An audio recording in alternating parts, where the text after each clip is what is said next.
देश के यशस्वी प्रधानमंत्री आदरणीय नरेंद्र भाई मोदी जी के द्वारा वर्चुअल माध्यम से पूर्वी भारत के सुदूर क्षेत्र में स्थित राजमहल रेलवे स्टेशन का इसकी ऐतिहासिक, पौराणिक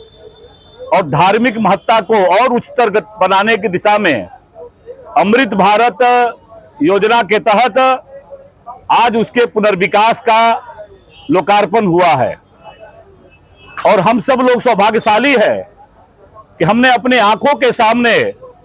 वर्षों तक जो उपेक्षित था यह इलाका, उस उपेक्षित राजमार्ग को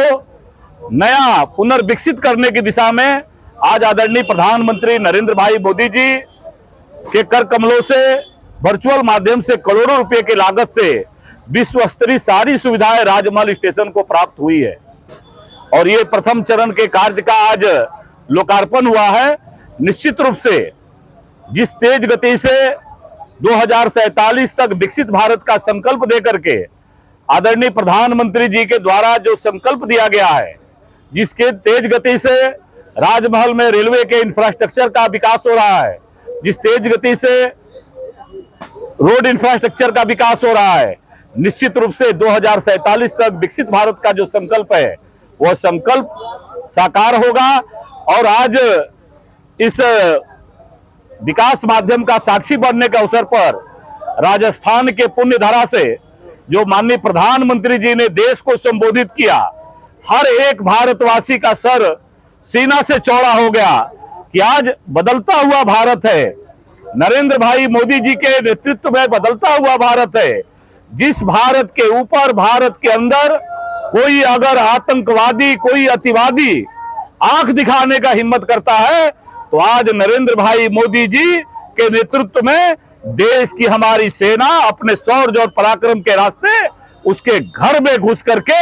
एक एक उसके अड्डे को मारने का काम करती है, समाप्त करने का काम करती है, आतंकवादियों को और उस देश के पनाहगारों को चुन चुन करके मारने का काम करती है। आज हर एक भारतवासी का सीना चौड़ा हुआ कि आज हमारे प्रधानमंत्री जी ने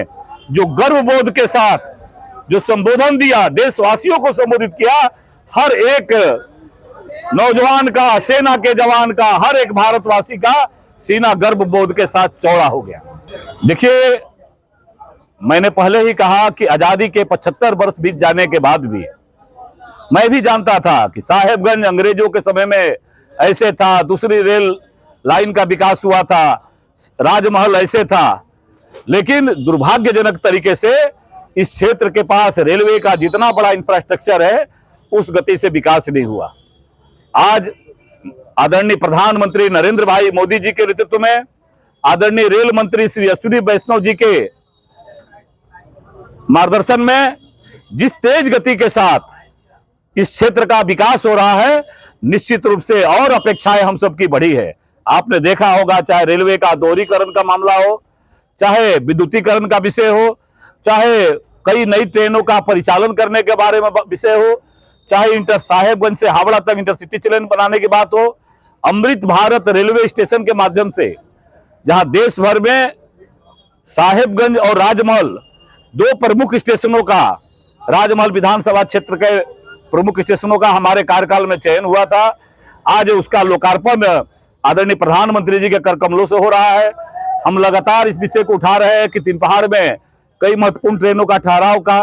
तालझारी में कई महत्वपूर्ण ट्रेनों का ठहराव का, राजमहल से कन्हैया स्थान होते हुए तालझारी तक नई रेल लाइन के विस्तार का, साहेबगंज से रांची तक नई ट्रेन चलाने का। तो मुझे विश्वास है कि जिस प्रकार से अब इस इलाके का साथ न्याय हो रहा है, आने वाला समय में जो जो आधारभूत संरचनाएं, अभी मैं मंच पर ही रेलवे के बड़ी अधिकारी से संवाद कर रहा था और हमने उनको कहा तो उन्होंने मुझे जानकारी दी कि एक और प्लेटफार्म राजमहल शहर में बनेगा, एक 2 नंबर का प्लेटफार्म भी और बनेगा। इसीलिए जो इंफ्रास्ट्रक्चर खड़ा करनी चाहिए थी, जब आधारभूत संरचनाएं खड़ी होगी तो निश्चित रूप से कई ट्रेनों के परिचालन के बारे में